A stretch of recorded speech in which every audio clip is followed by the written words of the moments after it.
Good evening. At ECISD, what carries the most weight in the decision-making process, safety or money? I know that ECISD police officers and police service officers were assigned duties in a manner that would avoid having to pay them overtime. Aside from the obvious safety concerns, this causes a shortage of officers on the campuses, leading to disruptions and taking teachers off the instructional time to address them. This was done because there is no money for overtime. Also, bus drivers cannot get a decent raise. This causes a shortage of drivers to handle the busing of students for the largest school district in the state in terms of square mileage. This results in students often being late to school because of busing issues, and then they get home late for the same reason.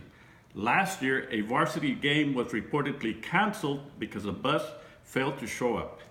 I know personally that at several football games, the band did not arrive until almost halftime. The reason was the same. There is no money for buses or bus drivers. Apparently, there is no money for police officers, buses, bus drivers, cafeteria workers, custodians, yardmen, clerks, secretaries, for support staff in general.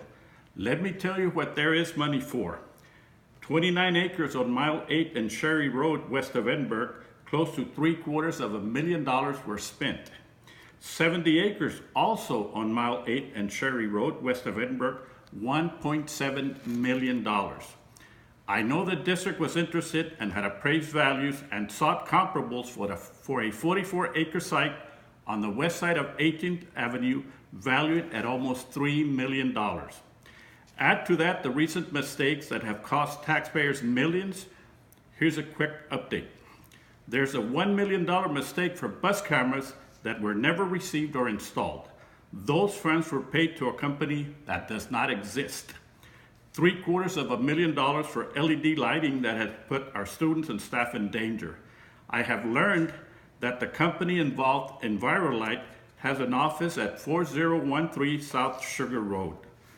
On top of that, the district did not request a permit or hire a certified contractor to do the work.